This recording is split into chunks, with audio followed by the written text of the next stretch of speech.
नमस्कार मेरे प्यारे दोस्तों, मैं अखिलेश एक बार फिर आप सभी का अपने चैनल में स्वागत करता हूं और आशा करता हूं, उम्मीद करता हूं आप सभी लोग अच्छे होंगे। आप सभी लोगों की पढ़ाई अच्छे से चल रही होगी। मेरे प्यारे दोस्तों, आप सभी के लिए आरओ का प्रैक्टिस बैच स्टार्ट हो चुका है, जिसको आप इस नंबर पे कांटेक्ट करके 831871811729 पे कांटेक्ट करके आप ज्वाइन कर सकते हैं। ठीक है, चलिए आज का जो हमारा टॉपिक है क्या है, प्राक्कलन समिति। हम लोग पॉलिटी में पढ़ रहे थे प्राक्कलन समिति, हम लोग पॉलिटी में पढ़ रहे थे महत्वपूर्ण संसदीय समितियां। उसमें क्या है, पिछली हमने पढ़ी थी पब्लिक अकाउंट कमेटी यानी लोक लेखा समिति, उसी के आगे हम पढ़ेंगे प्राक्कलन समिति। चर्चा करेंगे प्राक्कलन समिति है क्या, इसका कार्य क्या है, इनका कितने वर्ष कार्य होता है, कैसे क्या प्राक्कलन समिति। तो देखो प्राक्कलन समिति है क्या, इसकी हम चर्चा करें तो इतिहास में जाने तो लगभग 1921 में ही जो स्थायी वित्तीय समिति बनी थी, उसी में कहीं ना कहीं इसका रूप देखने को मिल गया था। कब 1921 में स्थायी वित्तीय समिति में, तो ध्यान देना, ध्यान से नोट से लिखना पॉइंट वाइज। 1921 में स्थायी वित्तीय समिति में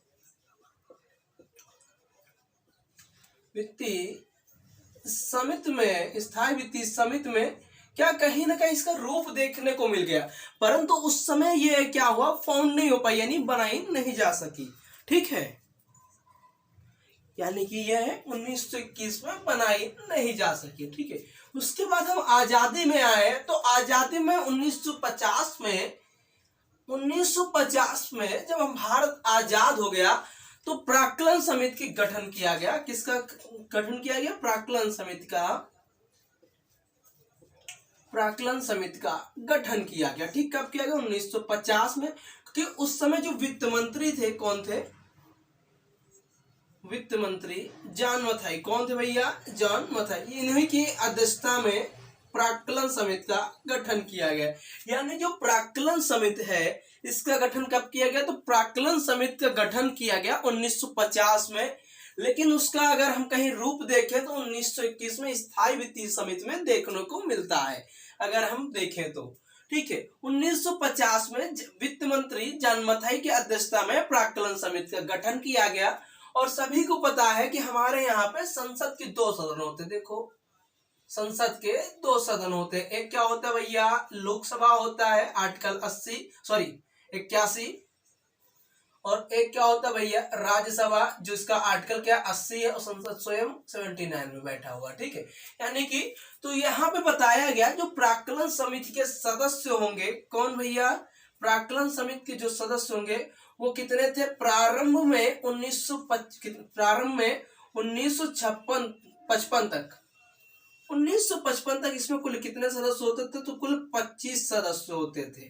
ठीक है, कुल कितने सदस्य होते थे, कुल 25 सदस्य होते थे। कब तक, 1955 तक। उसके बाद क्या हुआ, 1956 से इसमें 5 लोगों की जनसंख्या बढ़ा दी गई, यानी कुल कितने सदस्य हो गए, 30 हो गए।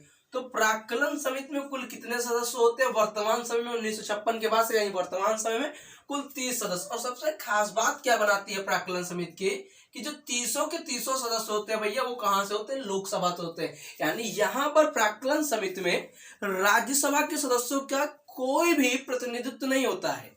जैसा कि मैंने पिछली कमेटी में बताया था, पिछली समिति में बताया था कि जो लोक लेखा समिति है उसमें 15-7 बताया था, टोटल 22 मेंबर होते हैं। 15 लोकसभा से होते, 7 कहां से होते, राज्यसभा से। परंतु यहाँ पर क्या है भैया, यहाँ पर जो टोटल के टोटल 30 मेंबर है वो लोकसभा से होंगे। कब से आ रहे हैं 30 मेंबर, 1956 से आ रहे हैं। ठीक है, 1956 के पहले 1955 तक इसमें क्या था, 25 सदस्य थे। ये तो हो गया। ठीक है, इन सदस्यों के बाद और दूसरी बात, इसमें जो सदस्यों का निर्वाचन होता है, तो सदस्यों का निर्वाचन कैसे होता है, तो जिस तरीके से राष्ट्रपति का निर्वाचन होता है एकल हस्तमैढ़ी पद्धति द्वारा, यानी समानुपातिक प्रतिनिधित्व द्वारा, समानुपातिक प्रतिनिधित्व के द्वारा, जिस अनुसार होता है प्रतिनिधित्व के अनुसार, समानुपातिक प्रतिनिधित्व के आधार पर एकल हस्तमैढ़ी, यानी सीधा सा मतलब है यहाँ पे कि जिस तरीके से राष्ट्रपति का इलेक्शन होता है उसी तरीके से इनका भी जरा सा इलेक्शन होते हैं। लेकिन इसमें कौन से लोग चुनते हैं, तो इनमें सिर्फ लोकसभा के सदस्य चुनते हैं, वही प्रेफरेंस वाला ABCD, यानी जो राष्ट्रपति का मैंने पढ़ाया ना राष्ट्रपति के इलेक्शन कैसे होता है, मैंने पढ़ाया था प्रेफरेंस के आधार पर, उसी तरह पे यहाँ पे भी प्रेफरेंस होता है। लेकिन यहाँ पे समस्त जो सदस्य चुनते हैं वो कहाँ के होते हैं, लोकसभा के सदस्य ही इनको चुनते हैं। ठीक है, तो किस आधार पे होता है, समानुपाती प्रतिनिधित्व के आधार पे जो जो प्राक्कलन समिति है उसके सदस्यों का चुनाव होता है। अब बात क्या करते हैं, जो प्राक्कलन समिति का चुनाव होता है इसमें से सबसे खास बात क्या होती है, पहली बात तो कोई मंत्री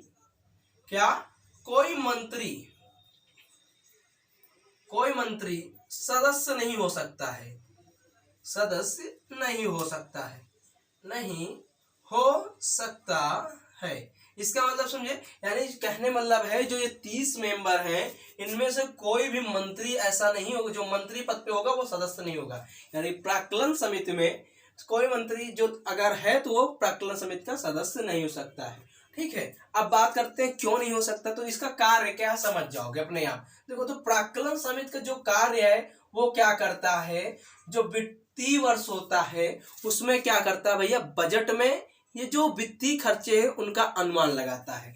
यानी बजट में वित्तीय खर्चों का अनुमान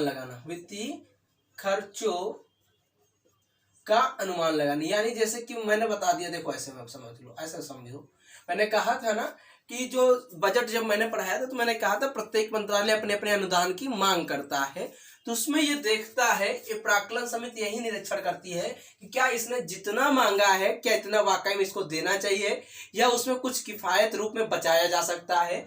तो ये क्या कहते हैं, इसका काम क्या है, ये बजट में वित्तीय खर्चों का अनुमान लगाता है, कहीं ना कहीं उसमें किफायत यानी बचावट की बात कहता है।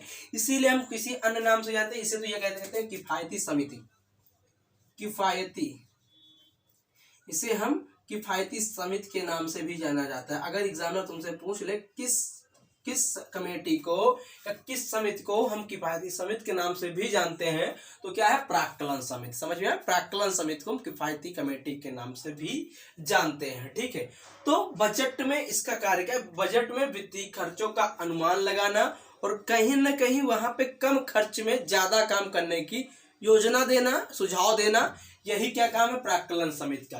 अब प्राक्कलन समिति का जो कार्यकाल होता है सदस्य का वो प्रतिवर्ष होता है, यानी एक वर्ष में प्रत्येक वर्ष प्राक्कलन समिति बनती है। दरअसल काम क्या है मैंने बताया बजट में, तो यानी जैसे ही बजट प्रस्तुत होता है उसके पहले क्या बनती है, समिति बन जाती है, यानी बजट के पहले। और इनका काम क्या होता है कि इनका काम यही होता है कि भैया जो बजट में वित्तीय खर्चे प्रत्येक साल प्रत्येक मंत्रालय के द्वारा मांगे जाते हैं उन्हीं की जांच करना, उसमें कैसे कम किया जा सके, ज्यादा तो नहीं मांग रहे, उन सबकी जांच करना। ठीक है, तो प्राक्कलन समिति को अगर हम सीधी सी भाषा में कहें तो कुल सदस्य कितने, 30 के 30 कहाँ से, लोकसभा से। कितना कार्यकाल है, 1 वर्ष का। उसके बाद क्या, हाँ, इसके अध्यक्षता की बात करें तो जो प्राक्कलन समिति के अध्यक्ष होते हैं प्राय माना जाता है सत्ता पक्ष का ही सदस्य क्या होता है, अध्यक्ष होता है। तो यानी अध्यक्ष कहाँ का होता है, सत्ता पक्ष का होता है।